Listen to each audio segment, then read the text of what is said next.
नमस्कार, शाम के 7 बजने वाले हैं। खबर दमदार के इस वक्त के बुलेटिन के साथ हाजिर हूं मैं अनुपम। प्रदेश की हर छोटी बड़ी खबरों को लेकर के सबसे पहले बड़ी खबर नोएडा से है। सेक्टर 125 में लिफ्ट गिरी है। रिवर साइड टावर के 8वें फ्लोर से लिफ्ट गिरी है। बड़ी खबर हम आपको बता रहे हैं। लिफ्ट हादसे में 5 लोग घायल हुए हैं। सभी को अस्पताल में भर्ती कराया गया है। लिफ्ट में सवार थे 7 लोग। घटनास्थल पर स्थानीय पुलिस मौके पर पहुंच गई है। ये एक्सक्लूसिव तस्वीरें इस वक्त नोएडा से हम आपको दिखा रहे हैं। बातचीत करने के लिए हिमांशु शुक्ला हमारे साथ जुड़े हुए हैं।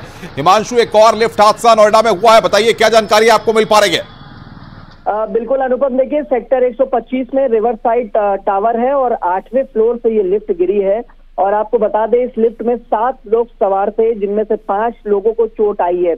और जो 5 लोग हैं उनका निजी अस्पताल में इलाज चल रहा है। मौके पर पुलिस प्रशासन के अधिकारी मौजूद है और इनका हालचाल जाना जा रहा है। और इसके अलावा पुलिस अपनी तफ्तीश कर रही है और ये जानने की कोशिश कर रही है आखिर जो लिफ्ट हादसा हुआ है वो किस वजह से हुआ है। हालांकि वहां पर जो मौजूद लोग हैं उनका यह कहना है कि लिफ्ट का मेंटेनेंस नहीं कराया जा रहा था। फिर से वही सवाल उठता है मेंटेनेंस प्रॉपर नहीं होता, आखिर जिम्मेदारी किसकी तय की जाएगी। और ये एक कॉर्पोरेट टावर है यहाँ पर, और कॉर्पोरेट टावर में 8वें फ्लोर से लिफ्ट गिरी है, जिसमें 5 लोग घायल हुए हैं और सेक्टर 125 के निजी अस्पताल में हिमांशु, घायलों की हालत कैसी है और प्रशासन की तरफ से क्या जानकारी दी जा रही है?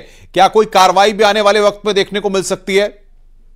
जाहिर तौर पे आपको बता दें कि 5 लोग भर्ती हैं और जो पुलिस और प्रशासन के अधिकारी हैं मौके पर मौजूद हैं। सभी का हालचाल जाना जा रहा है।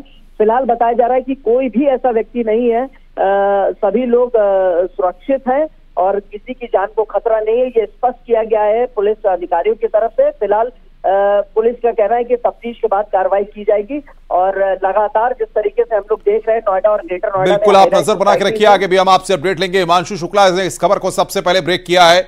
रिवर साइड टावर के 8वें फ्लोर का एक पूरा मामला है और पुलिस और प्रशासन पूरे मामले की जांच पड़ताल में जुटा हुआ है।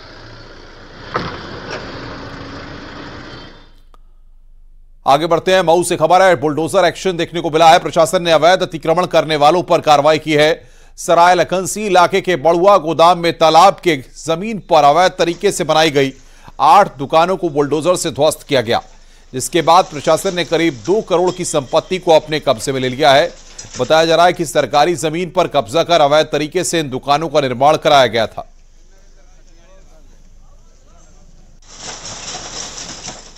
काफी लोग जो है बहुत दिन से तालाब है जो है मेन चौराहे पर जो है बड़ुआ गोदाम के करोड़ों की बेशकीमती जमीन है, जिसपे कमर्शियल उपयोग कर रहे थे, दुकान बना के ये लोग। और कुछ लोगों ने किराए पे भी दिया हुआ था। इन सब के हाथ जो है न्यायालय से सब बेदखल हैं जो है। इन सब की ध्वस्तीकरण की कार्रवाई चल रही है। लगभग 8 दुकानें हैं। मऊ में समाजवादी पार्टी के पूर्व ब्लॉक प्रमुख और माफिया रमेश सिंह उर्फ काका पर बड़ी कार्रवाई की गई है। अपराध से अर्जित करीब 2 करोड़ 21 लाख की संपत्ति को प्रशासन ने गैंगस्टर एक्ट के तहत जब्त किया है। इस सब संपत्ति को माफिया ने अपने साले लल्लन सिंह के नाम पर करवा रखा था। हल्दरपुर मऊ के पिढौरी में एक कार्रवाई की गई है। 1986 में अभियुक्त रमेश सिंह काका पुत्र स्वर्गीय रामवृक्ष सिंह निवासी लखनऊ के अकबर नगर में कुकरेल नाले के किनारे अवैध निर्माण पर बुलडोजर एक्शन पर फिलहाल रोक लगा दी गई है, लेकिन लोगों का मानना है कि अवैध निर्माण सरकारी विभागों की लंबी अनदेखी की वजह से हुआ है। अवैध निर्माण सिर्फ कमजोर तबके के लोगों के लिए नहीं बल्कि कई रसूखदारों के लिए भी हुआ है। फिलहाल हाईकोर्ट ने 22 जनवरी तक ध्वस्तीकरण पर रोक लगाई है।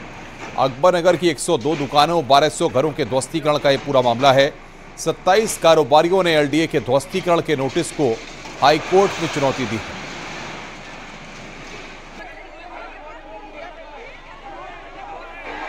आंखें मूंदने और अवैध निर्माण होते रहने का ही नाम है अकबर नगर।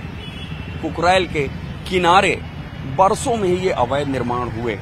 जब सरकार ने कुकरेल नदी को पुनर्जीवित करने और उसके किनारे रिवर फ्रंट बनाने का फैसला लिया, तब इसके किनारे अवैध निर्माण बनाकर बसे हुए लोगों को चिंता सताई कि सरकार 22 जनवरी तक प्रभावित लोगों के लिए पुनर्वास का इंतजाम करे। हालांकि प्रशासन की ओर से भी लगातार इस तरह के कैंप लगाए जा रहे हैं, इस तरह की बातें इन लोगों से की जा रही है कि इनके लिए सरकारी आवास उपलब्ध करा दिए गए हैं, ये वहां जाकर रह सकते हैं। ऐसे ही 27 दुकानदार हाईकोर्ट गए थे, उनकी रिट पर ही हाईकोर्ट ने आदेश दिया है कि 22 जनवरी तक ध्वस्तीकरण की कार्रवाई अकबर नगर में ना की जाए। कैमरामैन गोपीगिरी के साथ ऋषभ त्रिपाठी, न्यूज़ 18 लखनऊ। खबर लखनऊ से। मोहम्मद अब्दुल अव्वल 7 दिन की रिमांड पर, 7 दिन की एटीएस की रिमांड पर अब्दुल अव्वल। घुसपैठियों को देश में बसाने का आरोप है। बरामद मोबाइल डेटा के आधार पर पूछताछ होगी। एटीएस ने दिल्ली से अब्दुल अव्वल को गिरफ्तार किया था। बड़ी खबर यहां पर हम आपको बता रहे हैं, घुसपैठियों को देश में बसाने का आरोप है। मोहम्मद अब्दुल अव्वल 7 दिन की पुलिस रिमांड पर। तो एटीएस की रिमांड पर अब्दुल। प्रयागराज में माफिया अतीक अहमद और उसके परिवार के मुकदमों की पैरवी करने वाले वकील विजय मिश्रा पर कानून का शिकंजा कसा गया है। प्रयागराज पुलिस ने विजय मिश्रा के खिलाफ 2 मुकदमों में चार्जशीट दाखिल की है। उमेश पाल शूटआउट केस और लकड़ी व्यापारी सईद अहमद से 3 करोड़ रुपए की रंगदारी मांगे जाने के मामले में यह चार्जशीट दाखिल की गई है। उमेश पाल शूटआउट केस की जांच में वकील विजय मिश्रा का नाम सामने आया था। इसके अलावा दरियाबाद इलाके में रहने वाले लकड़ी व्यापारी सईद अहमद को 20 अप्रैल को फोन कर माफिया अतीक अहमद के नाम पर 3 करोड़ रुपए की रंगदारी मांगने के मामले में भी चार्जशीट दाखिल की गई है। पुलिस की जांच में यह भी जानकारी सामने आई थी कि वकील विजय मिश्रा ने ही माफिया अतीक के भाई अशरफ और बेटे असद को फोन कर उमेश पाल के कोर्ट से निकलने की मुखबिरी की थी। विजय मिश्रा को अब तक कुल 9 मामलों में आरोपी बनाया गया है।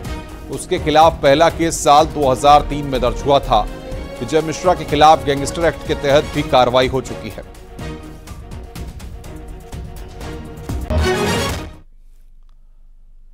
जौनपुर से बड़ी खबर आ रही है। श्रमजीवी स्फोट कांड मामले में कोर्ट ने दोनों आतंकी हिलाल और उसके सहयोगी नाफिक उल को दोषी करार दिया है।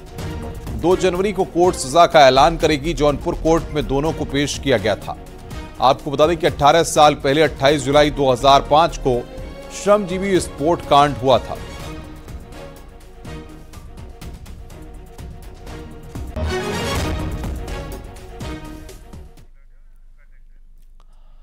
सोनभद्र में नाबालिग से रेप के मामले में सजायाफ्ता बीजेपी विधायक रामदुलार गौंड की याचिका पर इलाहाबाद हाईकोर्ट में सुनवाई हुई। हाईकोर्ट ने सुनवाई करते हुए निचली अदालत के रिकॉर्ड तलब किए हैं। कोर्ट ने यूपी सरकार और दूसरे पक्ष से जवाब तलब किया है। इनको नोटिस जारी कर 4 हफ्ते में जवाब दाखिल करने को कहा गया है। 25 जनवरी को मामले की अगली सुनवाई होगी। गौंड ने सोनभद्र की स्पेशल एमपी एमएलए कोर्ट के फैसले के खिलाफ हाई कोर्ट में अपील दाखिल की है। इसमें कोर्ट का फैसला आने तक सजा पर रोक लगाने और जमानत पर जेल से रिहा करने की अपील की गई है। कोर्ट ने 15 दिसंबर को विधायक रामदुलार को 25 साल की कैद और 10 लाख रुपए के जुर्माने की सजा सुनाई थी। रामदुलार गौंड दुद्दी विधानसभा सीट से भारतीय जनता पार्टी के टिकट पर विधायक थे। हाईकोर्ट से फौरी राहत नहीं मिलने पर अब विधायक की सदस्यता रद्द होना लगभग तय है।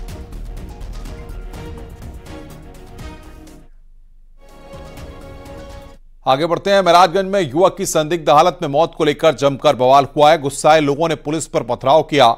जवाब में पुलिस ने भी उपद्रवियों पर लाठीचार्ज किया है।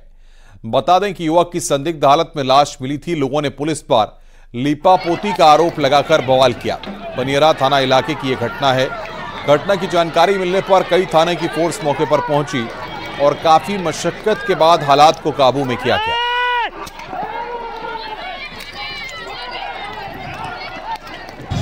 ये थाना पनियारा अंतर्गत बैदा खास के पास 20 दिसंबर की रात्रि में गुलशन नामक व्यक्ति की अज्ञात वाहन के टक्कर से गंभीर चोटें आई थी। बाद में उनके परिवारजनों द्वारा इलाज के लिए उसे बीआरडी कॉलेज गोरखपुर रेफर करवाया गया था।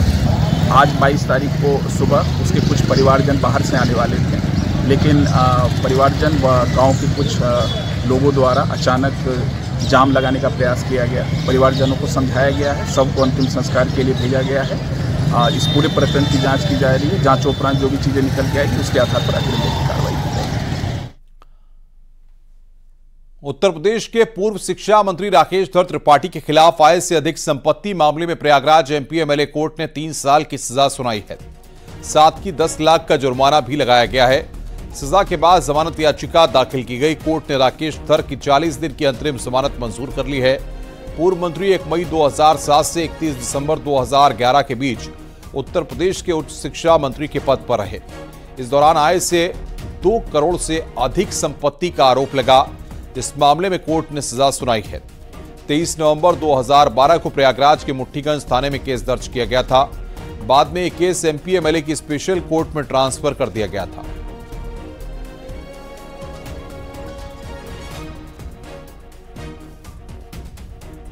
तीन वर्ष का कठोर कारावास व 10 लाख रुपए जुर्माना से दंडित किया गया है और जुर्माना न देने पर 6 माह का कारावास। और ये जजमेंट 108 पेज का जजमेंट माननीय न्यायालय द्वारा पारित किया गया है। ये बताइए कि शिकायत किसने की थी, पूरा क्या मामला था? देखिए, शिकायत प्रारंभिक तौर पर शिकायत जो है अशोक कुमार शुक्ल द्वारा दिनांक 6/7/12 को डीजी सतर्कता अधिष्ठान लखनऊ को दिया गया था और इसमें जांच हुई और जांचों उपरांत मामला सही पाए जाने पर सतर्कता अधिष्ठान के निरीक्षक राम सुभग राम द्वारा थाना मुट्ठीगंज में दिनांक 18/6/2013 को मुकदमा दर्ज कराया गया था।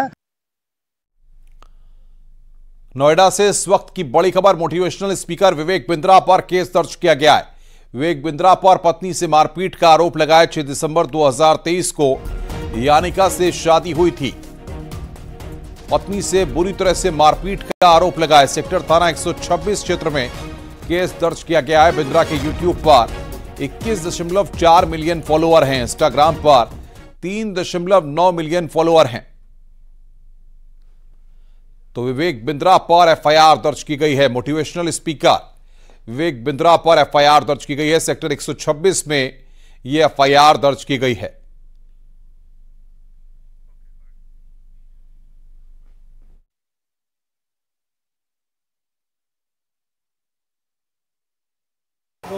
International motivational speaker Vivek Bindra के खिलाफ मुकदमा दर्ज कराया है। थाना 126 क्षेत्र में मुकदमा दर्ज किया गया है। आरोप है पत्नी के साथ मारपीट की गई है। आपको बता दें, धारा 323, 504, 427 और 325 के तहत ये मुकदमा दर्ज किया गया है।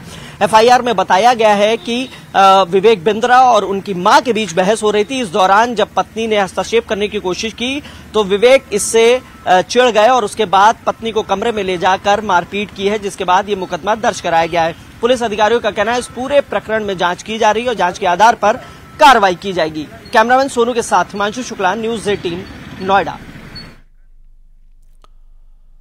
हरदोई पुलिस को बड़ी सफलता मिली है। किडनैपर्स के साथ पुलिस की मुठभेड़ हो गई है। किडनैपर के पैर में गोली लगने से घायल हो गया। वहीं पुलिस ने सकुशल कपड़ा व्यापारी को अपहरणकर्ताओं के चंगुल से छुड़ाया है। बता दें कि मंगलवार को कपड़ा व्यापारी का अपहरण हुआ था। यह मुठभेड़ कनकापुर लाल में हुई है।